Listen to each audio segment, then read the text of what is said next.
Hello everyone, welcome again to our YouTube channel NK maths. आज की video में मैं एसएससी एमटीएस का एक और पेपर सॉल्व करने वाला हूं। आप यहां पर डेट देख सकते हैं।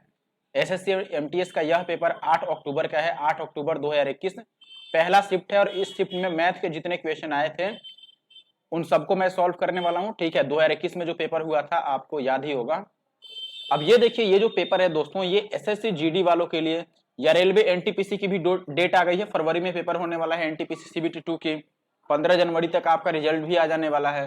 तो अगर आप एनटीपीसी सीबीटी 2 की तैयारी कर रहे हैं तो जरूर से हमारे चैनल को सब्सक्राइब कर लीजिए, क्योंकि जैसे जीडी का पेपर खत्म होता है और एमटीएस का सोल्यूशन खत्म होता है उसके बाद में डायरेक्ट आरआरबी एनटीपीसी जो सीबीटी 1 हुआ था उसके पेपर को सॉल्व करने वाला हूँ। ठीक है, तो चलिए आप चैनल को सब्सक्राइब कर लीजिएगा। और चैनल पे नए हैं तो इस तरह के प्रीवियस ईयर के वीडियो देखने के लिए प्रीवियस ईयर के जो भी पेपर होते हैं, चाहे एसएससी का हो, रेलवे का हो या कोई और एग्जाम हो, मैं प्रीवियस ईयर के मैथ और रीजनिंग को सॉल्व कराता हूं। कभी कभी इंग्लिश और जीके भी सॉल्व करा देता हूं।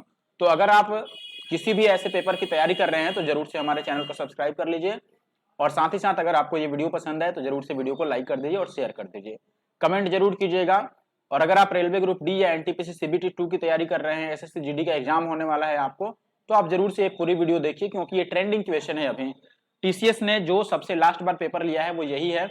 तो आप जरूर से इनको करके जाइए। इनमें जो मैथ, रीजनिंग, जीके क्वेश्चन आए हैं उन सबको करके जाइए। इससे पहले भी मैंने पीछे कई सारे वीडियो बना रखे हैं एसएससी एमटीएस के, आप उनको भी देख लीजिए। 5 अक्टूबर का तीनों शिफ्ट का मैंने सोल्यूशन दिया है, 6 अक्टूबर का, 7 अक्टूबर का, आप उनको देख लीजिए, मैथ का भी और रीजनिंग का भी। ठीक है, चलिए अभी स्टार्ट करते हैं। और अगर आप इंस्टाग्राम पे हो तो जरूर से इंस्टाग्राम पर मुझे फॉलो कर लेना, उसकी आईडी आपको डिस्क्रिप्शन बॉक्स में मिल जाएगी। पीडीएफ नहीं है, टेलीग्राम ग्रुप ज्वाइन करना, उसका भी लिंक डिस्क्रिप्शन बॉक्स में मिल जाएगा। और कोई क्वेश्चन हो तो आप कमेंट में लिख सकते हैं, कुछ भी हो कमेंट में जाइए। देखिए पहला क्वेश्चन हमारे पास सिंप्लीफिकेशन का है, तो ऊपर से शुरू कर लेते हैं। पहले ऊपर का शुरू कर लें। ये कितना है अपने पास? 1/6 है। 1 मिनट में पेन चेंज कर लूं बस। ये अपने पास क्या था? सबसे ऊपर ये 1/6 था, तो यहाँ पे मैं लिख देता हूँ ये 1/6 तो ऐसे ही रहेगा। और प्लस ये 4 चौका 16 और 3 19 बटा कितना हो जाएगा? 4। और माइनस का ये कितना है? 6 3 18 और 1 19/6 और माइनस 3 दूना 6 और 1 7/3। अब ये देखो, इस 7/3 को मैं 14/6 लिख सकता हूं। तो 19/6 में से ये 14/6 घटेगा तो कितना बचेगा? 5/6। ठीक है, और ये बचेगा अपने पास 1/6 प्लस 19/4 और माइनस ये। अब देखना, अगर हम इन दोनों को एक साथ कंबाइन करें तो ये बनेगा 19/4 और माइनस का 4/6, या फिर आप 2/3 ही लिख सकते हैं। तो ये 19 या 57, ये कितना आ जाएगा? माइनस 4 दूना 8, तो 57 में से 8 जाएगा तो बचेगा 49। तो ये आ गया अपने पास 49/12 है। ठीक है, ये ऊपर वाली वैल्यू हो गई। अब नीचे वाली वैल्यू की अगर बात करें तो ये कितना है अपने पास? देखो का लगा है, का मतलब इंग्लिश में ऑफ होता है। तो हम पहले इसको मल्टीप्लाई कर लेते हैं, तो ये 1/25 हो गया। फिर इस डिवाइड को आप क्या करेंगे? इंटू 5/1, ये अलग हो गया। और डिवाइडेड बाय ये था, तो यहां पर आप पहले डिवाइड को कीजिएगा तो इससे ये कट जाएगा, 1 आ जाएगा और क्या बचेगा? केवल 1/5। अब ये देखो 5 5 25, तो यहाँ 1/5 और डिवाइडेड 1/5 हो गया, तो ये तो 1 आ जाएगा क्योंकि दोनों सेम है। और भाग करेंगे तो 1 आएगा। तो नीचे वाला तो ये पूरा वैल्यू 1 बन गया, तो इससे कोई फर्क नहीं पड़ेगा। जो ऊपर वाला है वही अपना आंसर है, यानी कि आंसर आएगा 49/12। डिवाइड कर लीजिए, 12 चौके 48 और पॉइंट देखो 1 बचा ना, तो 0 लगाना पड़ेगा। तो 4.0 से स्टार्ट ही होगा, ये आंसर होगा फिर 4.0। अभी यहां पर तो आगे आप डिवाइड करोगे तो कुछ ना कुछ आएगा ही, तो 4.0 से थोड़ा बड़ा होगा। देखो ये सब तो 4.0 से के ऊपर वाले ही हैं, तो पहला ऑप्शन होगा।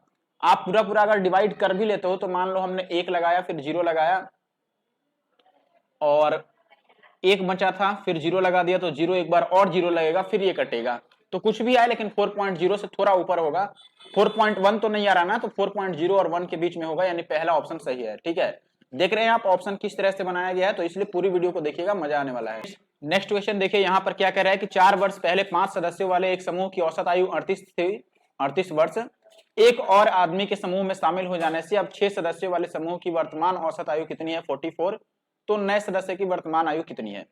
एक बात समझिए, 5 साल पहले यदि औसत 38 थी तो आज कितनी होगी? सबकी 5-5 बढ़ जाएगी। तो आज का यदि मैं पूछूं कि आज यदि एवरेज बताओ आप एज कितना होगा, तो आप बोलेंगे, ये एज लिखा है मैंने कि 38 पहले था, कब 38 था? 4 वर्ष पहले। तो आज 4 वर्ष बढ़ जाएगा, तो 38 और 4 ये 42 हो गया आज। ठीक है, लेकिन सवाल में कह रहा है कि जब छठा व्यक्ति शामिल होगा तो एवरेज 44 हो जाएगा। आप बताओ 42 से एवरेज यदि 44 होगा तो कितना बढ़ेगा? 2 बढ़ेगा। और कितने लोगों के लिए? 6 लोगों के लिए, यानी कि 12 बढ़ जाएगा। तो जो नया आदमी आएगा देखो वो एवरेज 42 लेके आएगा ही आएगा, लेकिन 12 बढ़ाना है तो वो इस एवरेज 42 से 12 और ज्यादा लेके आएगा, तो ओवरऑल कितना लाना होगा उसको 54, तो 54 आंसर होगा। अगर नहीं समझ आया होगा तो आप एवरेज की मेरी पुरानी वीडियो देख लीजिए, जरूर समझ में आ जाएगा, या फिर आप एमटीएस वाली ही देखे होंगे सारी वीडियो, तो आशा करता हूं समझ गए होंगे आप। नेक्स्ट क्वेश्चन अपने पास रेशियो का है, ये कह रहा है कि 2130 रुपए को 3 हिस्सों में विभाजित करना है और दूसरा हिस्सा पहले हिस्से का 60% होना चाहिए और पहले और तीसरे का जो रेशियो होना चाहिए वो 5:7 का होना चाहिए। अच्छा देखो फर्स्ट का और थर्ड का रेशियो क्या दे रहा है 5 और 7 का, तो मैं ये कह सकता हूं कि पहला वाली संख्या जो होगा वो 5 से कटेगा और तीसरा वाला 7 से कटेगा। फर्स्ट जो होगा वो 5 से डिविजिबल होगा और लास्ट जो होगा वो 7 से। देखो फर्स्ट तो ये 5 से नहीं कटा, ये भी फर्स्ट 5 से नहीं कटा, इन दोनों में चेक कर लो लास्ट वाला 7 से कौन सा कटेगा, ये तो नहीं कटेगा, 7 छक 42 7 बच जा रहा है, तीसरा ऑप्शन सही उत्तर है। ठीक है आगे बढ़ते हैं। अब मैंने बस ऑप्शन से काम कर लिया कि 5 और 7 से पहला तीसरा कटना चाहिए, हो गया आंसर। सवाल कह रहा है कि वह बड़ी से बड़ी संख्या ज्ञात कीजिए जिसमें इन सबसे अगर भाग करें तो हर एक स्थिति में समान शेष बचे। ऐसे क्वेश्चन में हम क्या करते हैं, इनका डिफरेंस लिखते हैं कितना है, फिर इनका डिफरेंस और फिर फर्स्ट और लास्ट का डिफरेंस और उनका एचसीएफ निकाल देते हैं, महत्तम समापवर्तक। तो देखो पहले और दूसरे में कितने का अंतर है 827 और 1149, तो 1149 में से 827 घटा दो, 9 में से 7 जाएगा 2, 4 में से 2 जाएगा तो बचेगा कितना 2 और फिर 11 में से 8 जाएगा तो 3। ठीक है फिर दूसरे और तीसरे वाले को घटा कर लिख दो, तो 10 में से 9 जाएगा तो 1 आ जाएगा, यहाँ पर 161 आएगा ये। और फिर पहले और तीसरे यानी कि 1310 में से हम 827 को घटाएंगे तो ये कितना आ जाएगा अपने पास 483 आ जाएगा। अब इनका एचसीएफ बता दो, जो एचसीएफ आएगा वही आंसर होगा, एचसीएफ बोले तो मौसा। तो एचसीएफ क्या होता है, हाईएस्ट कॉमन फैक्टर, जो सबसे बड़ा कॉमन निकल जाए, तो इसमें से 161 ही कॉमन दिखेगा, क्योंकि देखो 161 का ये डबल है, ये 3 गुना है, तो 161 ही इसमें कॉमन है, तो यही आंसर होगा ऑप्शन डी। अगला देखिए इसमें कह रहा है कि 8 महिलाएं और 8 लड़कियां किसी काम को 6 दिन में करती हैं। देखो 8 महिलाएं प्लस 8 लड़कियां, गर्ल्स में लिख देता हूं, ये कितने दिन में काम करते हैं 6 दिन में, और यही सेम काम 4 महिलाएं अगर करती हैं 4M मैंने लिख दिया महिलाओं के लिए, और प्लस लेंगे हम यहाँ पर 1 मिनट महिलाओं के साथ 10 लड़कियां अगर काम में लग जाए तो 8 दिन में खत्म हो जाएगा, 4 महिलाएं और साथ में 10 गर्ल्स। ठीक है ये कितने दिन में करेंगे काम को 8 दिन में। यहां से M और G का हम रेशियो ले लेते हैं, यानी कि महिला और लड़की मिलके अलग अलग उनकी क्षमता क्या होगी ये हमें निकालनी है। तो देखो हम काट लेते हैं, या 6 से डायरेक्ट आप गुना भी कर सकते हो, 6 से करेंगे तो 6 8 48M और या इधर है 8 चौके 32M, तो 48 में से 32 घटा लो, कितने का अंतर आ जाएगा, तो आप बोलोगे 16 का, तो हमने लिख दिया 16M। और G का देखो ये 8 छक 48G और यहाँ पर 80G है, तो 80 और 48 का अंतर कितने का है, तो आप बोलेंगे 38 का, 38 का अंतर है, कुछ गड़बड़ हो गया ना, 8 छक 48 और ये 80, 4 महिलाएं और 10 लड़कियां, 1 मिनट, 80 में से 48 जाएगा तो अच्छा 32 बचेगा ना, यहाँ पर 32 आएगा, 32G। अब यहाँ से M/G निकाल लो, तो ये 32/16 यानी कि 2/1 होगा, यानी कि महिलाएं एक दिन में 2 यूनिट का काम करेंगी, तो लड़कियां कितनी काम करेंगी 1 यूनिट का। अब लिख दो, देखो टोटल काम कितना था, तो आप कोई सा भी इसमें से ले सकते हैं, टोटल काम अगर पूछ रहा है तो 8M के जगह पर आप कितना रख दोगे 2, और जहां G है वहां पर क्या रख दोगे 1, तो देखो यहाँ 2 और यहाँ पर 1 रखेंगे तो ये 8 गुना 16 और 8 24 गुना 6 बनेगा, तो टोटल काम है 24 गुना 6।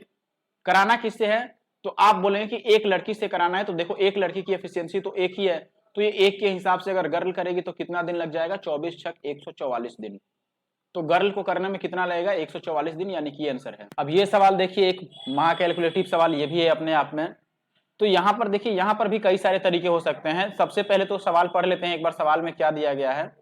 सवाल में बोला गया है एक बार के 3 डिस्काउंट लगातार आपको दिया जाता है, क्रमागत 5 10 और 15 का, इसके बाद वस्तु की कीमत पर 40% का लाभ मिल जाता है बेचने वाले को। ये कह रहा है कि यदि वह 5% और 10% का ही डिस्काउंट दे तो लाभ कितना मिलेगा। अब बताओ पहली बार 3 डिस्काउंट दिया, अगली बार 2 ही डिस्काउंट देना चाहता है, तो लाभ कितना होगा, तो सबसे पहले कि 40 से ज्यादा लाभ होगा, क्योंकि अब वो डिस्काउंट कम दे रहा है, लेकिन सारे ऑप्शन ही 40 से ज्यादा है, तो हमें इसको सॉल्व करना ही पड़ेगा। फिर सबसे पहले तो हम 5 10 और 15 का एकल छूट निकालते हैं सक्सेसिव डिस्काउंट लगा के, कि अकेले ये कितना डिस्काउंट बनेगा। देखो 5 और 10 को कंबाइन करोगे तो आप ये तरीका लगा सकते हैं, देखो -A फिर -B और प्लस का AB/100, ठीक है ये हम लगा देते हैं यहाँ पर। तो आप बोलेंगे 10 5 15 में से आधा घटेगा, तो पहली बार तो डिस्काउंट आ गया 14.5 का, फिर अब इसके साथ 15 को भी हमें कंबाइन करना है, तो इसमें प्लस का 15 बनेगा और माइनस का इनको गुना कर लो, 15 पीछे 75 और 15 चौके 60 और 7 67 हासिल 6 और 15 कम 15 और 6 21, इसको आप डिवाइड करना है 100 से, तो ये यहाँ पे पॉइंट आ जाएगा। ये निकाल लो कितना हुआ, इसको जोड़ोगे तो ये बनेगा 29.5 और माइनस का 2.1। अब मैं इस 75 को हटा देता हूं, मैं लगभग में निकालने की प्रयास करता हूं। 29 में से 2 जाएगा तो ये 27.4 आ गया। ठीक है, अब इनका निकालो कि इनका एकल छूट कितना होगा। 10 और 5 और 10 का तो हमने निकाला ही था, ये 14.5 आएगा, क्योंकि शुरू में भी 5 और 10 था, तो ये 14.5 आ गया यहाँ पर। अब देखो दूसरे कंडीशन में केवल ये डिस्काउंट है और पहले कंडीशन में ये पूरा डिस्काउंट है। तो ये पूछ रहा है कि दूसरी बार अगर यही डिस्काउंट दे तो लाभ पहले से कितना ज्यादा होगा। कितना ज्यादा नहीं, बस पूरा पूरा पूछ रहा है कितना प्रतिशत लाभ होगा। तो चलो हम निकाल लेते हैं। आप एक बात बताओ कि पहले कंडीशन में जब इसने छूट दिया 27.4 का, तो बेचा कितने में, एसपी कितना था। तो आप बोलोगे कि देखो एसपी निकालना है तो 100 में से घटा दो इसको, क्योंकि ये तो डिस्काउंट दे दिया इतना। तो 100 में से अगर आप 27.4 घटाओगे तो कितना आ जाएगा। 100 में से अगर 27 ही घटाते तो 73 आता, और 0.4 और घटाना है तो ये 72.6 आ जाएगा। बात क्लियर है कि नहीं, 72.6 आ गया। Is it clear. अब यहां पर देखते हैं कि अगर 14.5 का डिस्काउंट देंगे 100 में से तो कितना पर बेच पाएंगे हम। SP2 लिख लेते हैं, ये SP1। तो आप बोलेंगे 100 में से 14.5 घटा लो, तो 100 में से 14 घटाओगे 86 और 0.5 घटाओगे तो ये 85.5 आ गया। अब बस देख लो कि यहां पर कितने का फायदा हो रहा है जब आप 72.6 में बेच रहे थे। अब देखो एक और काम कर सकते हैं कि इन पॉइंट वालों को हटाओ, इन पॉइंट को रखने से अभी काटने पीटने में परेशानी होगी, तो हम लगभग में मान निकालेंगे। तो इस 0.6 को हम हटा देते हैं और 0.5 को हटा देते हैं। इसको मैं 72 ही ले लेता हूं और इसको मैं ले लेता हूं कि ये 85। ठीक है, अब आप बोलेंगे कि देखो दोस्त, जब 72 में बेचा गया था, 72 में जब हमने बेचा था तो 40% का लाभ हुआ था, यानी कि वो 140% मिला था। तो जब 85, ये 85 है एक्चुअली में, 85 में बेचेंगे तो ये कितना परसेंट बनेगा, यही कैलकुलेट करना है। ठीक है, आप देखो अगर ऐसे कैलकुलेट करोगे तो मैं आपको बता देता हूं कि अगर आप कैलकुलेटर से करो तो ये 164.9 या फिर 7 ऐसे कुछ आएगा। और 164 पॉइंट, अब देखो पहले आप मान कैसे निकालोगे ये भी मैं बता ही देता हूं, वरना आप कहोगे कि देखिए 1 मिनट। यहां से आप बोलोगे कि जब 72 का मान इतना है तो यहां से आप बोलोगे 1 का मान कितना होगा, 140 और बटा 72 इतना परसेंट, और 85 का मान कितना होगा, तो आप बोलोगे 140 बटा 72 और गुना का 85, ये परसेंटेज आएगा। और इसको कैलकुलेट करोगे तो ये 164.7 कुछ आएगा। तो आप बताओ ये 100 से कितना ज्यादा है, 100 से ये 64.7 ज्यादा है ना, तो यही अपना परसेंटेज प्रॉफिट होगा, यानी कि ये वाला आंसर होगा ऑप्शन बी। ठीक है, बात की एग्जाम हॉल में तो हमारे पास कैलकुलेटर होगा नहीं कि हम इतने फास्ट और इतना एक्यूरेट आंसर निकाल लें। तो हम क्या कर सकते हैं, यहां पर भी अप्रोक्सीमेशन करेंगे, लगभग में आंसर निकालेंगे। देखो हमें ये कैलकुलेट करना था ना, तो हम बोलते कि देखो ये 140 रहने दो और ये 72 भी रहने दो। ये 85 जो है इसको हम 84 बना लेते हैं, क्योंकि 84 बना देंगे तो ये और 72 कटेगा, तो इसको मैं एक कम कर देता हूं। एक कम कर दिया, ये 84 बन गया। अब काट लो, ये 7 से 12 7 84 और ये 12 6 72, तो कितना बन गया, 14 7 98, यानी कि 980 बटा 6। अब भाग करोगे तो ये 16 6 96 और बचेगा कितना अपने पास, 2 जीरो तो 6 3 18 और पॉइंट का 2, तो फिर से ये 3 3 आता रहेगा। तो आप बोलोगे कि यहां पर जो हमारे पास लाभ हो रहा है, देखो 163 है ना, तो 63.33% का लाभ हो रहा है अब। और ये आप बात समझिए कि हमने यहां पर एक मान कम कर दिया था ना, 85 के बदले में मैंने यहां पे 84 लिख दिया था, यानी कि अपना आंसर भी है वो भी उसी के अकॉर्डिंग। अब ये नहीं मैं कह रहा हूं कि एक ही कम आएगा, मैं ये कह रहा हूं कि हमने एक मान कम किया था, मान कुछ घटाया था, तो आंसर भी थोड़ा नीचे आएगा, यानी कि हमारा जो एक्यूरेट आंसर होगा वो 63 से थोड़ा सा ऊपर होगा। तो 63 से थोड़ा ऊपर क्या हो गया अपने पास, 64.71। और आप नहीं भी ये सब करते तो भी कहते कि 63 का जो सबसे नजदीकी उत्तर है वो लगा लेते हैं। तो 63 का सबसे नजदीक वाला ऑप्शन बी है, वो आंसर लगा दिया हमने। अगला सवाल देखिए, यहां पर कह रहा है कि कोई व्यक्ति 40 सेब के क्रय मूल्य में 30 सेब बेच देता है तो उसका लाभ प्रतिशत कितना होगा।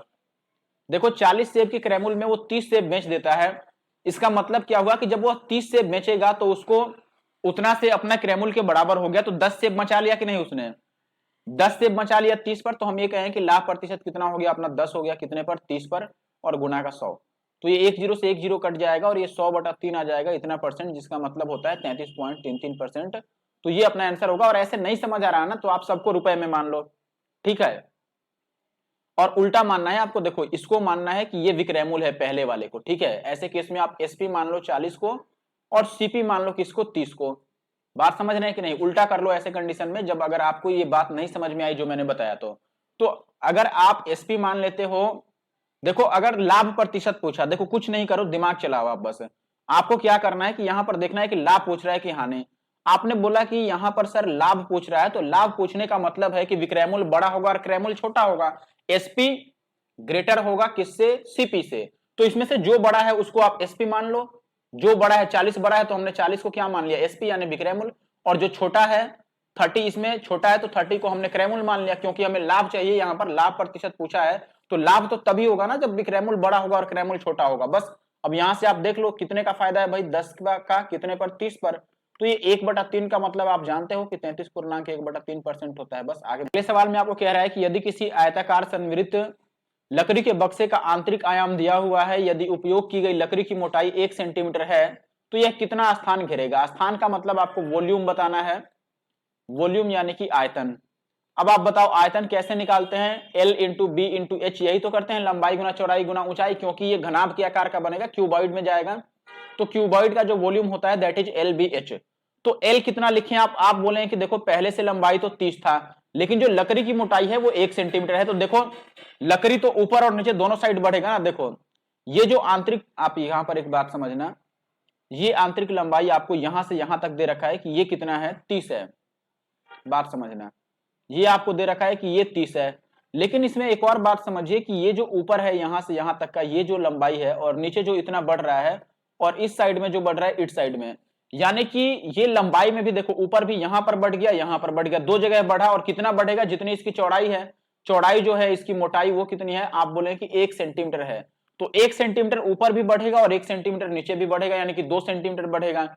ऐसे ही इसमें से जो भी आप लेंगे ना, लंबाई भी 2 बढ़ जाएगा, चौड़ाई भी 2 बढ़ जाएगा और ऊंचाई भी 2 बढ़ जाएगा, क्योंकि ये दोनों साइड बढ़ेंगे। ठीक है, तो हम यहां पर लिख लेते हैं कि देखो लंबाई गुना चौड़ाई गुना ऊंचाई लिखना है, तो लंबाई पहले से 30 था तो वो अब 32 हो जाएगा, 18 जो था वो अब 20 बन जाएगा, और जो 23 था वो अब 25 बन जाएगा। ठीक है, तो आप यहां पर देख सकते हैं कि आंसर 25 से कटने वाला चाहिए। 25 से कौन सा संख्या कटेगा? जिसके लास्ट में 00 हो, या फिर 25 से कोई कटने वाली संख्या हो। तो ये अपना आंसर होगा। आगे बढ़ते हैं। अब अगला सवाल देखिए, यहां पर कह रहा है कि कोई व्यक्ति 250 रुपए की दर से 2 वस्तुएं बेचता है, यानी कि पहली वस्तु भी 250 का बेचा, दूसरी वस्तु भी 250 का बेचा, और इस लेन देन में हुए लाभ या हानि को हमें रुपए में निकालना है। और पहली पर 25% का लाभ हुआ है और दूसरी पर 25% की हानि। देखो जब सेम प्रॉफिट परसेंटेज और लॉस परसेंटेज सेम होता है और एसपी भी सेम रहता है, तो आपको पता होगा कि हमेशा लॉस होता है। और कितना लॉस होता है दोस्तों? 25 का स्क्वायर बटा 100, x का स्क्वायर बटा 100, ये आपने पढ़ा होगा, तो ये 6.25% हो जाएगा। और इसका मान फ्रैक्शन में कितना होता है? तो आप बोलेंगे कि 1/16 होता है। इसको अगर आप फ्रैक्शन में चेंज करोगे तो ये 1/16 बन जाएगा भिन्न में बदलने पर। अब इसका मतलब क्या हुआ कि देखो अगर 16 में उसने खरीदा था, 16 सीपी है, तो उस पर ओवरऑल 1 का लॉस होगा। बात समझ रहे हो कि नहीं? 16 में खरीदा तो 1 का लॉस होगा, ये बात समझ लीजिएगा। अब एक बात समझना, यहां पर मैं आपसे ये बात अगर पूछूं कि देखो सीपी 16 है और अगर 16 में बेचने से लॉस हो गया है 1 रुपए का, तो सॉरी 16 में खरीदा है ना, सीपी 16 है, 16 में खरीदा और 1 रुपए लॉस लेकर बेचेगा तो कितने में बेचेगा? तो आप बोलेंगे 15 में बेचेगा। 16 में खरीदा और 1 रुपए का लॉस लेकर बेचा तो 15 में बेचेगा। लेकिन सवाल में क्या दिया है भाई? सवाल में दिया है कि वो 250 में एक बेच रहा है, यानी कि ओवरऑल 500 में बेचा। दोनों वस्तुओं को 250 यानी 500 में बेचा। हमारे यहाँ क्रय मूल्य कितना है? 15, लेकिन सवाल में, सॉरी विक्रय मूल्य हमारे यहाँ कितना है? 15, लेकिन सवाल में ये 500 था, तो एक का मान कितना होगा? तो आप बोलेंगे 500/15। और हमें निकालना है सीपी, यानी कि हमें क्या बताना है कि लाभ या हानि। तो लाभ या हानि तो एक ही हुआ है ना, यहां पर देखो हानि तो एक का ही हुआ है, तो हमें एक का ही यही मान बताना है। 15 का मान जब 500 है तो एक का मान कितना होगा? 500/15, इसको निकाल लो। तो आप बोलेंगे 5 या 15, ये 100/3 रह गया ना। 100/3 का मतलब क्या हुआ? 33.33%। इससे इजी तरीका नहीं है इस सवाल को करने के लिए, आप कहीं भी ढूंढ लीजिए। आगे बढ़ते हैं। और आप इंस्टाग्राम पर हो तो ये आईडी है अपनी NK Maths _ और फिर नंदू कुमार। आप यहां पर डायरेक्ट मुझसे मैसेज कर सकते हैं, चैट कर सकते हैं, बातें कर सकते हैं, जो करना है आप वहां पर मैसेज करके जो भी पूछना है पूछ सकते हैं। ठीक है, तो आप इसी चैनल को, ये सेम चैनल यूट्यूब पर भी है, आप यूट्यूब पर सब्सक्राइब कर ले, इस नाम से टेलीग्राम ग्रुप भी है उसे ज्वाइन कर लें, और इंस्टाग्राम पर आप हमें फॉलो कर। अगले सवाल में पूछा है what will be the compound interest. CI पूछा है आपको, प्रिंसिपल दे रखा है 10,000 2 ईयर्स के लिए और 5% पर एनम कंपाउंडेड एनुअली है। आप बताओ 5% का अगर 2 साल के लिए सीआई निकालोगे तो परसेंटेज में ये कितना बनेगा? आपने पढ़ा होगा 5 दूना 10.25 बनेगा ना। कैसे? आपने ये तरीका लगाना है a+b और ab/100, ये करोगे तो ये कितना आ जाएगा? 10.25% आ जाएगा। तो बस ये निकाल लो मूलधन का, मूलधन है आपका 10,000, इसका 10.25% निकालो, तो ये 2 जीरो से 2 जीरो कटेगा और इस 2 जीरो से ये पॉइंट कट जाएगा, तो ये कितना आ जाएगा 10-25 रुपए आ जाएगा। This one is the answer. ठीक है, आगे बढ़ते सवाल देखिए, कह रहा है कि 900 ग्राम द्रव्यमान वाले पुडिंग में आटा, चीनी और मक्खन 3 चीजें हैं। इसमें ये कह रहा है कि चीनी की तुलना में 3 गुना अधिक आटा है। अच्छा, आटा जो है वो चीनी का 3 गुना है और मक्खन की तुलना में 2 गुना अधिक चीनी है। यानी कि देखो, मैं मक्खन को M लिख देता हूं, ठीक है, चीनी के लिए CH लिख दिया और आटा के लिए मैंने A लिख दिया। तो लास्ट से शुरू कर लेते हैं। आप बोलेंगे कि मक्खन से डबल कौन है? चीनी, यानी कि मक्खन 1 है तो चीनी 2 हो जाएगा। और आगे कह रहा है कि चीनी की तुलना में आटा 3 गुना है, यानी कि चीनी 2 है तो आटा उसका 3 गुना होगा, कितना बनेगा? 6। बात समझ रहे हैं? मक्खन 1 था तो चीनी उसका 2 गुना हो गया, 2 डबल हो गया। और आटा जो है वो 3 टाइम्स है किसका? चीनी का, तो चीनी का हमने 3 गुना कर दिया, 6 हो गया। अब देख लो यहां से सबको मिलाकर कितना आना है? 900 ग्राम, तो जोड़ लो, हम सबको जोड़ते हैं तो 2 और 6 8 और 1 9, टोटल मिला के हमारे हिसाब से 9 है, लेकिन सवाल में 900 ग्राम है। तो 1 का मान कितना हो जाएगा दोस्तों? 100 ग्राम। और हमें किसका मान निकालना है? हमें आटा बताना है। आटा इसमें कितना था? 6 यूनिट, तो 6 का मान कितना होगा? 600 ग्राम। यही है, ये आंसर होगा। इजी सवाल था ये। नेक्स्ट क्वेश्चन में कह रहा है किसी संख्या को 8 से गुना करने के बदले यदि 8 से भाग कर दिया जाता है तो ऐसे में जो आंसर आता है उसमें कुछ त्रुटि हो जाती है, यानी कि कुछ एरर आ जाता है। और त्रुटि के कारण यानी कि गलत गणना के कारण उत्तर में प्रतिशत अंतर हमें बताना है कितना होगा। कोई बात नहीं, ऐसे में हम क्या करते हैं ना कि नंबर को मान लेते हैं कि वो जो नंबर था दोस्तों वो 8 ही था। तो पहले कंडीशन में जो सही था उसमें क्या करना था? उसको 8 से मल्टीप्लाई करना था। तो अगर इसको हम 8 से मल्टीप्लाई करते तो ये 64 बन जाता, लेकिन उसने गलती से क्या कर देता है, वो 8 से इसको डिवाइड कर देता है।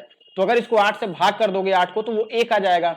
अब ये कह रहा है कि पहले वाला जो आंसर है और अब वाला जो आंसर है, दोनों में जो अंतर है वो कितने प्रतिशत का है। तो हम निकाल देते हैं सीधी भाषा में कि देखो यहां पर दोस्तों 63 का अंतर है, इसको परसेंटेज में कैलकुलेट करना है। तो हम बोले कि देखो आप परसेंटेज में से कैलकुलेट करना है तो लिख दो 63 को परसेंटेज बताना है कितने पे? 64 पे। सही क्या था? 64 था और गुना का 100।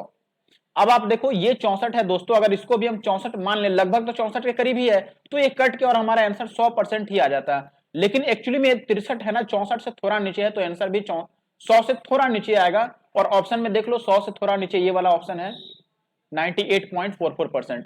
आप ये सब नहीं भी करते तो आप बोलते कि चलो लगभग में 100 आंसर आ रहा है ना, तो 100 के जो सबसे करीब है वो आंसर लगा दो, तो ऑप्शन सी सही उत्तर हो जाता है। आप देख लो, अगर ऐसे नहीं करोगे ना तो बहुत पछताओगे, फिर टाइम काफी ज्यादा लगने वाला। अगला सवाल कह रहा है कि कोई व्यक्ति अपनी सामान्य चाल के 5/8वें भाग से ड्राइव करते हुए अपने कार्यस्थल पर जाता है और वह अपने कार्यस्थल पर 36 मिनट लेट से पहुंचता है। तो ये कह रहा है कि यदि वह उसके द्वारा कार्यस्थल पर जाने में लगने वाला सामान्य समय यानी कि सही समय क्या था, यानी कि सही स्पीड से चलता तो टाइम क्या होता। तो हमने बोला कि देखो टाइम को क्या, देखो भाई स्पीड को क्या कर लिया उसने, स्पीड को 5/8 कर लिया, यानी कि 8 था तो अब 5 बना दिया स्पीड को। बात समझ रहे हैं? तो हम यहाँ पर बोले कि डिस्टेंस सेम है ना, तो स्पीड का रेशियो ले लेते हैं चाल का। आप बोले कि पहले चाल यदि 8 था तो अब दूसरे केस में चाल कितना हो गया? उसका केवल 5 रह गया। अब स्पीड कम कर लिया है तो टाइम ज्यादा लगेगा। कितना ज्यादा लगेगा? टाइम का रेशियो उल्टा हो जाएगा ना, 5 यहां आ जाएगा और 8 यहां आ जाएगा। आप बताओ टाइम कितना ज्यादा लग रहा है यहाँ पर? तो आप बोलेंगे कि 5 के बदले 8 लग गया, यानी कि 3 यूनिट ज्यादा लग रहा है टाइम। तो हमारे यहाँ तो 3 यूनिट ज्यादा लग रहा है, लेकिन सवाल में देखो कितना ज्यादा लग रहा है? 36 मिनट। तो आप बोलेंगे कि दोस्तों 3 की जो वैल्यू है वो अपने पास 36 मिनट है। 3 की वैल्यू यदि 36 मिनट है तो 1 की वैल्यू कितनी हो गई? 12 मिनट। और ये कह रहा है कि पहले कंडीशन में उसको टाइम कितना लगता था, यानी कि वो सही अगर स्पीड से चले तो टाइम कितना लगेगा। तो सही वाले में टाइम 5 था ना, तो जब 1 का मान 12 है तो 5 का मान कितना हो जाएगा? 12×5 = 60 मिनट। और 60 मिनट का मतलब कितना हुआ दोस्तों? 1 घंटा। तो 1 घंटा अपना आंसर होगा पहला वाला ऑप्शन। ठीक है, चलिए देखिए दोस्तों अगला सवाल कह रहा है कि स्वतंत्र रूप से खोलने पर पाइप पी और क्यू पूरी तरह से खाली टंकी को 24 और 36 मिनट में भर देते हैं। आर पूरी तरह से भरी हुई टंकी को 30 मिनट में खाली कर देता है। शुरू में पी क्यू आर तीनों को एक साथ खोला जाता है, तो कितने मिनट बाद क्यू को बंद कर दिया जाए ताकि टंकी 1 घंटे में भर जाए। कोई बात, देखिए अब यहां पर हम लिख लेते हैं सीधी भाषा में कि अगर पी काम करता अकेले तो 24 मिनट में भर देता, क्यू अकेले अगर चलता पाइप तो 36 मिनट में भर देता, और आर भरे हुए को 30 मिनट में खाली कर देता है। तो आर को मैंने माइनस में लिख दिया। यहां पर हम एफिशिएंसी यानी क्षमता का अनुपात लिखेंगे, तो इनका एलसीएम कितना हो रहा है? एलसीएम को हम क्या मान लेंगे कि टोटल उसमें कितना लीटर आएगा, तो टोटल कैपेसिटी आप कह सकते हैं कि कितना लीटर पानी आने वाला है पूरी टंकी में। तो इनका लघुत्तम 360 होगा ना एलसीएम, तो 360 टोटल पानी आएगा। और 24 से कितनी बार में कटेगा? 6 बार में। तो यहाँ 6 आ गया, 36 से 10 बार में, और 30 से कटेगा 12 बार में। ये माइनस हो गया, यहाँ 15 आएगा, सॉरी 15 दूना 30 और 15 चौके 60, यहाँ 15 आएगा और यहाँ 10 और ये 12। तो आप ये समझ गए कि देखो इनका जो क्षमता होने वाला है। अब इसका मतलब क्या है कि पी पाइप अकेले 1 मिनट में 15 लीटर पानी भरेगा, Q अकेले 1 मिनट में 10 लीटर पानी भरेगा और R अकेले 1 मिनट में 12 लीटर खाली कर देगा। अब सवाल में ये कह रहा है कि 1 घंटे बाद Q को बंद नहीं, ये कह रहा है कि कितने मिनट बाद Q को बंद कर दिया जाए कि टंकी 1 घंटे में भर जाए। अच्छा एक बात बताओ आप, हमें तो Q को बंद करना है ना, हमसे ये पूछ रहा है कितने मिनट बाद Q को बंद कर दें कि टंकी 1 घंटे में भर जाए। अगर Q को बंद करना है तो आप बोले कि पूरे 1 घंटे तक P और R तो चला ही चला है, पूरे 1 घंटे तक ये चला है क्योंकि इनको तो नहीं बंद किया गया। तो आप बोले कि देखो अगर ये चले तो ये 1 मिनट में कितना भरेंगे। पहला वाला पाइप 1 मिनट में 15 लीटर भरेगा और लास्ट वाला पाइप 12 लीटर उसमें से खाली कर देगा। यानी कि आप कहेंगे कि हर 1 मिनट में 1 मिनट में 3 लीटर पानी भरा। बात सही है कि नहीं? पहला वाला पाइप 15 लीटर भर दिया और लास्ट वाला 12 लीटर उसमें से खाली कर दिया, यानी कि 3 लीटर भरेगा 1 मिनट में। अब 1 मिनट में 3 लीटर भरेगा तो 1 घंटे यानी कि 60 मिनट में ये कितने भर देंगे, 60 से गुना कर दो, 180 लीटर पानी भर देंगे। ये 1 घंटे का काम हो गया। तो देखो पी और क्यू का तो हमने पी और आर का तो खेल हमने खत्म कर दिया कि पी आर मिल के 1 घंटे में दोस्तों 180 लीटर पानी भर देंगे। अब आप बताओ टोटल कितना पानी भरना था, तो आप बोलेंगे 360 भरना था। इसमें से 180 लीटर पानी तो केवल पी आर मिलकर भरे हैं, तो और शेष कितना रह गया, तो आप बोले कि और कितना पानी भरने के लिए रह गया दोस्तों, 180 लीटर पानी भरने के लिए बाकी बचा है। तो ये अब कौन भरा होगा दोस्तों, ये भरा होगा क्यू, क्योंकि अभी हमने क्यू को तो काउंट ही नहीं किया है, हमने पी और आर का केवल खेल खत्म कर दिया। तो आप बोले कि अगर ये क्यू भरा है तो क्यू की एफिशिएंसी 10 थी, यानी कि वो 1 मिनट में 10 लीटर पानी भरेगा तो 180 लीटर भरने में कितना टाइम लगाएगा, 10 से भाग कर दो 18 मिनट।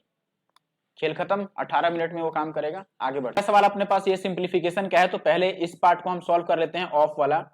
तो पहले ब्रैकेट सॉल्व करेंगे ना, ये कितना है 8.5 और ये कितना है 2.5। देखो 2 सही 1/2 2.5 है, तो 8.5 में 2.5 जाएगा तो ये 6 बचेगा और ऑफ का मतलब गुना हो गया 16.5। तो 16 6 96 और 6 25 30, ये तो 99 आ गया। अब इनकी बात कर लेते हैं, पहले यहां से इनकी बात कर लो। तो ये 2 एकम 2 और 1 3/2 है और माइनस का 5 और 1 6/5 है। तो ये 5 3 15 में से 12 जाएगा तो ये 3/10 बन जाएगा। 5 3 15 और 6 दूना 12, 3/10। अब इनको भी साथ में मिला लो और बीच में यहाँ पर माइनस है, तो ये माइनस का ख्याल रखते हुए हम यहाँ माइनस लगाते हैं। इनको देखेंगे कि ये कितना है 10 चौके 40 और 1 41/4 है और गुना 2.5 का मतलब 5/2 है। तो ये कितना बन गया 41 पचे अपना बन जाएगा दोस्तों 5 एकम 5 और 4 पचे 20, इतना बटा 8 और माइनस का 3/10। पॉइंट में कन्वर्ट कर लें क्योंकि ये शुरू वाला पॉइंट में है, तो इसको पॉइंट में लिख लेते हैं। 8 दूना 16, तो कितना बचेगा 4 और 5, तो 8 पचे 40 और पॉइंट 8 छक 48 और फिर 8 दूना 16 और 8 पचे 40, इतना आएगा बाई 8 है, तो ये 25.625 आ गया। ठीक है, और माइनस का देखो 10 से 3 को भाग करोगे तो 0.3 आएगा। एक काम करते हैं ना, इसको हटा देते हैं, दो को अप्रोक्सीमेट वैल्यू निकालते हैं क्योंकि ये ऑप्शन अलग अलग हैं। तो हम यहाँ पर ये मान लेते हैं कि केवल 25.6 था, इसमें से 0.3 घटा देंगे तो ये 25.3 आ गया। ठीक है, ऐसे कैलकुलेट करना थोड़ा इजी होगा हमारे पास। अब देखो सबको मिला लो, सब कितने कितने थे, तो आप बोलेंगे कि देखो शुरू से अगर लिखें, देखना इधर, अगर शुरू से लिखना चाहें तो आप बोलेंगे यहाँ 99 था, ये 99 हो गया, किसके बदले में आया था, यहां से यहां तक के बदले में।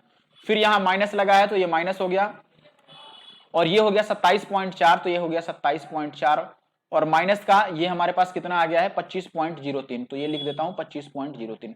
देखो ऐसे सवाल में, सॉरी 25.3 है केवल, तो ऐसे सवाल में काफी सावधानी पूर्वक आपको काम करनी पड़ेगी। कुछ मिट गया हो तो कोई बात नहीं, अब आप पीछे करके वीडियो को देख लीजिएगा। यहां पर था 3, तो ये हो गया 99 और माइनस इसमें से घटा लो, 27 में से 25 जाएगा तो 2.1 आ गया, तो ये कितना आ जाएगा, एक हासिल दे देंगे तो ये मच जाएगा 98 में से 2 जाएगा तो ये 96.9 आ रहा है, यानी कि लगभग 97 के करीब आ रहा है मुझे लग रहा है। अच्छा एक सेकंड, देखो ये 97 भी ऑप्शन में है, तो फिर हमें तो एक्यूरेट वाला ही मार्क करना पड़ेगा, यही मार्क करना पड़ेगा। देखो हमने वैल्यू को यहाँ पर 25.6 माना था और कुछ तो चेंज किया ही नहीं है हमने, तो आंसर जो आएगा अपना वो बिल्कुल एक्यूरेट आएगा। हमने 1 अंक तक सही आंसर निकाला है, 1 अंक तक, क्योंकि हम 1 अंक तक ही लिए हैं, तो 1 अंक यानी कि 96.9 तक सही आया है। अब अगर इसमें ये 96.9 नहीं होता ना, तब हम इसको आंसर मार्क करते, लेकिन यहाँ पे इसे नहीं लगाएंगे क्योंकि 96.9 है, तो यही आंसर होगा। अब ये कह रहा है किसी किले में 400 लोगों के लिए 60 दिन की खाद्य सामग्री है, 30 दिन बाद 100 व्यक्ति और आ जाते हैं, तो खाद्य सामग्री कितने दिन तक चलेगी। ये मान लेना है कि सभी पुरुष समान मात्रा में भोजन करते हैं। अच्छा बताओ 400 लोग 60 दिन तक जो खा सकते थे, उसमें से उन्होंने 35 दिन तो खा लिया भाई, उसके बाद 100 व्यक्ति और आते हैं, तो आप बोलेंगे कि 400 लोगों के लिए 60 दिन का खाना था, लेकिन 35 दिन उन्होंने खा के खत्म कर दिया। तो 400 के हिसाब से आप बताइए, 400 के हिसाब से और कितने दिन का खाना रह गया? 60 में से 35 हटा दो तो आप बोलेंगे और 25 दिन का खाना रह गया। और ये खाना आप किससे खिलाना है? 400 लोग पहले से थे, 100 और इसमें आ गए, तो कितने हो गए दोस्तों? 500 लोग हो गए। और ये कितने दिन खाएंगे, यही तो बताना है। तो आप बोलेंगे दोस्तों कि देखो ये 2 जीरो से ये 2 जीरो कट गया और ये 5 पचे 25, तो x का मान 5 चौके 20 आ गया, यानी कि 20 दिन और ये खाना चल पाएगा। अगला सवाल कह रहा है किसी निश्चित धनराशि पर प्राप्त साधारण ब्याज मूलधन का 27% है। उधार दी गई राशि की अवधि वार्षिक प्रतिशत के दर के संख्यात्मक मान की 1/3 है। यानी कि जो टाइम है दोस्तों वो रेट का तिहाई है, यानी कि थर्ड हिस्सा है। तो हमने टी को मान लिया कि ये r/3 हो गया, ठीक है। और यहां पर ये कह रहा है कि यदि प्रिंसिपल को हम 100 ले लें तो एसआई कितना बनेगा दोस्तों? उसका 27%, यानी कि 27 बनेगा। बस अब यहां से निकाल लो, आर निकालना है। तो आर का फॉर्मूला क्या होता है? एसआई इंटू 100 और बाई पी इंटू टी, यही तो होता है। तो आप बोलेंगे कि एसआई तो 27 है और इंटू का 100 और डिवाइडेड बाई पी भी 100 है और टी कितना है? r/3। तो आर नीचे होगा और 3 ऊपर चला जाएगा। अब देखो ये 100 से 100 कट जाएगा और इस आर को हम अगर इस आर के साथ गुना कर लें तो आर स्क्वायर बराबर 27 या 81 आ जाएगा। तो आर कितना आएगा? 9%। तो ये अपना आंसर होगा। आगे बढ़ते चलिए दोस्तों, अगला सवाल क्या कह रहा है कि संख्या 5, 7, 8, 10, 12, 13 और n को आरोही क्रम यानी कि असेंडिंग ऑर्डर में व्यवस्थित किया गया है। इन संख्याओं का माध्य और संख्याओं की माध्यिका बराबर है, तो n का मान क्या होगा? कोई बात नहीं, देखो माध्य पहले कैसे निकालते हैं? माध्य यानी कि जो मीन वैल्यू होता है इसका, मीन वो क्या होता है? एवरेज ही होता है, यानी कि सम ऊपर लिख देंगे और नंबर से डिवाइड करेंगे, ऊपर योग और नीचे संख्या लिखेंगे। तो इनका योग निकाल लो, 7, 5, 12 और 8 20 और 10 30 और 12 42 और 13 कितना हो गया? 55। तो ये बन गया अपने पास 55 प्लस का n और बटा कितनी संख्याएं हैं? ये देखो 1 2 3 4 5 6 7, 7 संख्या है ना, तो 7 से भाग कर दिया। ये तो इसका औसत निकल गया। बात क्लियर है? आप ये बात समझ पा रहे हैं कि नहीं? ये हमने इसका औसत निकाल लिया दोस्तों। लेकिन सवाल में क्या कह रहा था आपको कि ये जो औसत आ रहा है यानी कि जो माध्य आ रहा है ये किसके बराबर है? ये माध्यिका के बराबर है। अब देखो जब n की वैल्यू यहां पर 7 थी, यानी कि ये ऑड आ गया। ऑड का मतलब ये विषम आ गया। तो जब n विषम होता है तो माध्यिका कैसे निकालते हैं दोस्तों? ऐसे कंडीशन में जो माध्यिका होती है ये होती है n+1/2वां चरमान, ठीक है। यानी कि n के जगह पर अगर हम 7 रख लें, n क्या है इसमें? इनको हमने गिनाया, ये 1 2 3 4 5 6 7, तो ये 7 हमने n मान लिया, ठीक है। और अगर ये ऑड आ गया यानी कि विषम आ गया तो मीडियन जो होता है वो होता है n+1, यानी कि 7 और 1 8 का आधा कर लोगे तो फोर्थ नंबर पे इसमें जो डेटा आएगा ना वही मीडियन है। तो देखो फोर्थ पे कौन आ रहा है? ये पहला, दूसरा, तीसरा, फोर्थ पे 10 आ रहा है ना, तो 10 हो गया मीडियन। इनको बस इक्वल कर दो तो आप बोलेंगे दोस्तों 55 प्लस n की वैल्यू कितनी हो गई? 10 7 70। तो n की वैल्यू कितनी हो जाएगी? 15। 55 और 15 70 हो जाएगा ना, 15 होगा ये आंसर। आगे बढ़ते हैं। अगला सवाल देखिए, कह रहा है कि कोई नाव धारा की दिशा में बिंदु P से Q तक जाती है और P से Q 24 किलोमीटर की दूरी पर है और फिर बिंदु P पर वापस आ जाती है, ठीक है। यदि नाव की वास्तविक चाल शांत जल में दिया है आपको कि 6 किलोमीटर पर आवर है, तो P से Q तक की पूरी यात्रा में, Q से P तक की पूरी यात्रा से 3 घंटा कम समय लगता है, तो P से Q तक 2 घंटे में जाने के लिए नाव की वास्तविक चाल किलोमीटर प्रति घंटा में ज्ञात कीजिए। तो क्वेश्चन लंबा लिखने की कोशिश की गई है लेकिन लंबा है नहीं, बस आप थोड़ा सा दिमाग चला लो। देखना क्वेश्चन देख के तो बिल्कुल डरना नहीं है। ऐसा देखो P ये है और ये Q है और दूरी कह रहा है कि इनके बीच का जो डिस्टेंस है ना वो कितना है? 24 है अपने पास। तो ये मैं मान लेता हूं कि ये दूरी अपने पास 24 हो गई, ठीक है, यहां से यहां तक की। अब कह रहा है कि जाने में जो टाइम लगता है वो उधर से आने से 3 घंटा कम लगता है। यही इसमें लिखा है कि देखो P से Q तक की यात्रा जो तय करेगा उसमें Q से P तक की यात्रा पूरी करने से 3 घंटा कम समय लगेगा। तो जाने में देखो टाइम कम लग रहा है, यानी कि हम ये मान लेते हैं कि धारा की दिशा में जा रहा होगा, डाउन स्ट्रीम में जाएगा तभी तो टाइम कम लगेगा 3 घंटा। तो हम यहां पर मान लेते हैं कि जब इधर से गया तो धारा की दिशा में गया और उधर से आया तो उल्टा दिशा में आया, ठीक है। गया तो डाउन स्ट्रीम में गया, ठीक है, और आया तो अप स्ट्रीम में आया, ये हमने मान लिया। तो आप बताओ कि जाने में टाइम कितना लगेगा? तो आप बोले कि दोस्तों 24 किलोमीटर है, समय इक्वल टू दूरी बटा चाल होता है, तो 24 बटा यू नहीं डी, यू वाला कौन सा हो गया? आने का टाइम। तो आने के टाइम में से यदि मैं जाने वाला टाइम घटा दूं तो ये 3 घंटे आना चाहिए। बात यही तो कह रहा है इसमें, ये बात समझ रहे हैं कि नहीं आप?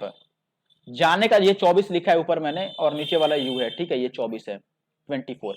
तो हमने ये कह दिया कि दोस्तों हमने दोनों का टाइम ले लिया और टाइम का गैप कितना आना चाहिए? 3 घंटा। बस इसको सॉल्व कर लो तो आप बोलोगे कि ये तो 24 रह गया और नीचे जो यू है अप स्ट्रीम ये हम लिखते हैं कि नाव की चाल और प्लस धारा की चाल, धारा की चाल को हमने x मान लिया और माइनस 24, और डाउन स्ट्रीम हम कैसे लिखते हैं, अच्छा अप स्ट्रीम में माइनस लिखेंगे, सॉरी यहां पर ये माइनस आएगा और यहां हम लिखेंगे 6 प्लस एक्स और इक्वल टू आ गया 3। मैं साफ साफ लिख देता हूं, यह है 24/6 प्लस एक्स और माइनस है 24 बाई, फिर से वही बात हो गया ना,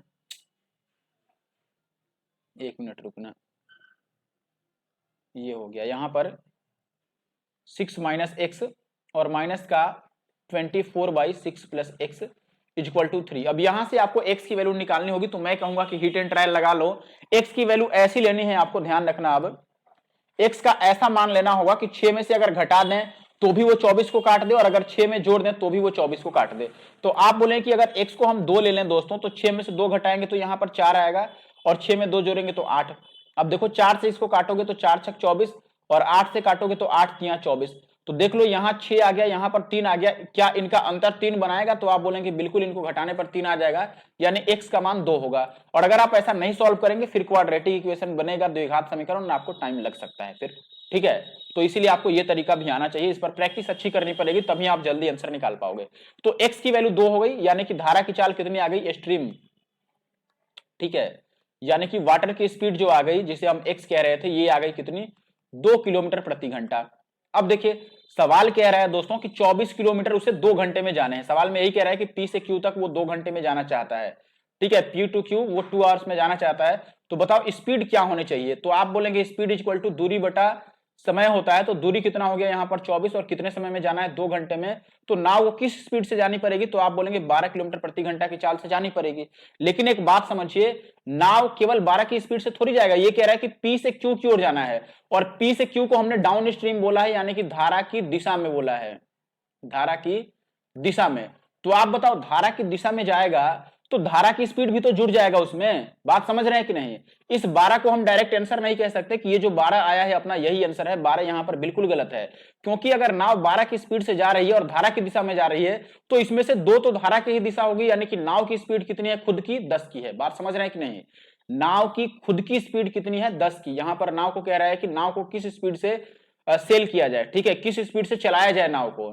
तो हम नाव को 10 की स्पीड से चलाएंगे और 2 की स्पीड तो धारा बढ़ा देगी। तो यहां पर जो आंसर होगा नाव के लिए वो एक्चुअल 10 होगा। तो यहां पर जो करेक्ट आंसर होना है वो 10 होना है। तो काफी कंसेप्चुअल क्वेश्चन है और अच्छा है, आगे बढ़ते हैं। अगला सवाल कह रहा है दोस्तों कि किसी नाव में रखे 25 बक्सों के औसत वजन में 2 केजी की वृद्धि हो जाती है जब उसमें 68 केजी वजन वाले एक बक्से को नए बक्से से बदल दिया जाता है। तो नए बक्से का वजन, अच्छा देखो हमने ये कहा दोस्त कि 68 केजी वाले बक्से को हटा दिया गया और उसके जगह पर दूसरा लाया गया तो 2 केजी बढ़ गया। अब बताओ 2 केजी कितने बक्सों का बढ़ा है भाई? 25 बक्सों का बढ़ा है ना। अगर 25 बक्सों का 2-2 केजी बढ़ गया तो ओवरऑल 25 दूना 50 केजी बढ़ेगा। ओवरऑल तो 50 केजी एक्स्ट्रा लगेगा बढ़ाने के लिए। और बाकी देखो अब एक और बात समझो कि 68 गया है, अगर 68 किलो वाला कोई बक्सा हटा दिया गया और 68 वाला ही ला दें तो अंतर तो नहीं आता, लेकिन आने से ओवरऑल 50 केजी बढ़ा है तो हम कहें कि 68 के बदले वो 68 से 50 ज्यादा लाएगा, यानी कि 118 लाएगा। या फिर आप फॉर्मूले पे भी जा सकते हैं। अगला सवाल कह रहा है कि द लेंथ पूछ रहा है of the longest pole that can be fitted in a room of dimension. ये डायमेंशन दिया। अच्छा रूम कैसा होता है? तो आप बोलेंगे रूम होता है क्यूबॉइड, क्यूबॉइड के शेप में होता है ना रूम, यानी कि घनाभ के आकार का होता है।